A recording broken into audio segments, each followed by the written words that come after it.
Bismillahirrahmanirrahim. Assalamualaikum warahmatullahi wabarakatuh. Ketika datang bulan suci Ramadan, Nabi SAW berkhutbah kepada para sahabat. Kata Nabi, Ja'akum Ramadan, syahrun mubarak, tuftahu fihi abwabul jannah, wa tughlaq fihi abwabul jahim, wa fihi laylatun khairum min alfi syahr. Man hurima khairaha faqad hurim.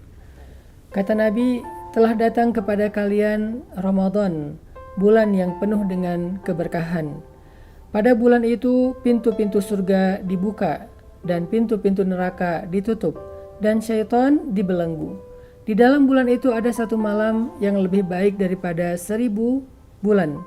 Siapa yang tidak mendapatkan kebaikan malam itu, dia tidak mendapatkan kebaikan apa-apa dalam hidupnya. Ini adalah salah satu di antara khutbah Nabi tentang keutamaan Ramadan yang kita bisa renungkan untuk menjadi motivasi buat kita. Salah satu yang paling penting dari keutamaan Ramadan itu adalah puncaknya. Di dalam Ramadan Allah Subhanahu wa taala menyediakan satu malam yang lebih baik daripada 1000 bulan.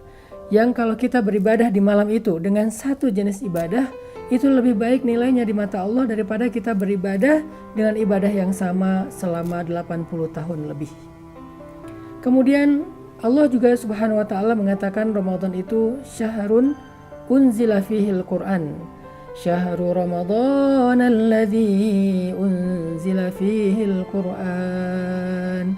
Bulan Ramadan, bulan yang Allah pilih. Allah memilih di antara 12 bulan dalam satu tahun Hijriah, yaitu Ramadan, untuk Allah turunkan di dalamnya Al-Quran.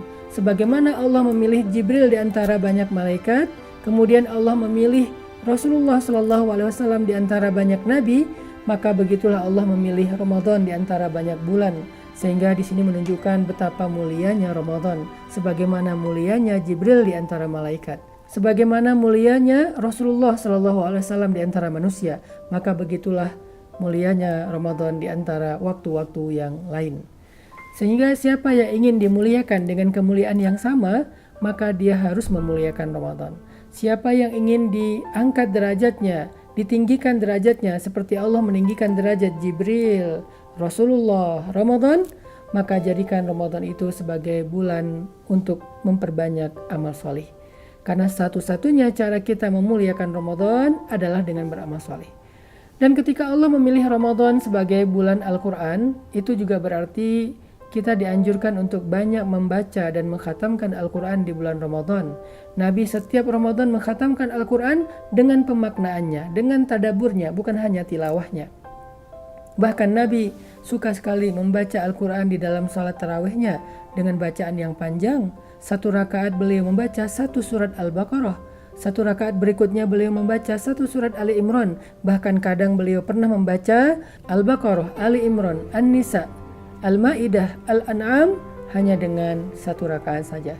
Ini menunjukkan betapa semangat Nabi SAW untuk lebih banyak membaca Al-Quran di bulan Ramadan itu luar biasa. Kemudian Ramadan juga disebut sebagai Syahrut Taubah, bulan diampuni dosa. Karena Allah Subhanahu wa taala menjadikan semua amal saleh yang ada di bulan Ramadan itu sebagai penggugur dosa-dosa kita.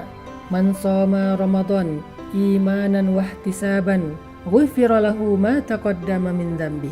Siapa yang berpuasa di bulan Ramadan dalam keadaan beriman dan ikhlas, Allah hapuskan dosa-dosanya yang telah lalu. Man qama Ramadan imanan wahtisaban ghufira lahu ma taqaddama min dzambi. Siapa yang sholat tarawih di malam-malam Ramadan dalam keadaan beriman dan sungguh-sungguh, maka diampuni dosa-dosanya yang telah lalu. Begitu juga dengan membaca Al-Quran, memberikan makanan bagi orang yang berbuka, i'tikaf, Lailatul Qadar, sedekah, dan seterusnya. Semua kebaikan yang dilakukan di bulan Ramadan adalah maghfirah dan taubah di sisi Allah Subhanahu wa taala. Kalau kita tidak bisa bertaubat di bulan Ramadan atas kebiasaan-kebiasaan buruk kita sebelum ini, maka akan sangat sulit bagi kita untuk bertaubat di bulan-bulan yang lain. Karena biasanya bulan Ramadan itu mood kita lagi bagus. Di bulan Ramadan itu iman kita lagi bertambah. Sehingga kalau di bulan Ramadan kita tidak mampu bertaubat, rasa-rasanya berat bagi kita bertaubat di bulan yang lain. Jadikan Ramadan sebagai bulan pengakuan dosa, bulan meminta ampun, dan bulan untuk berjanji tidak lagi mengulangi kesalahan yang sama di hadapan Allah Subhanahu wa taala. Itulah di antara fadail, keutamaan-keutamaan Ramadan. Semoga kita bisa memaksimalkan kebaikan-kebaikan yang Allah sediakan di bulan yang berkah ini. Barakallahu fikum.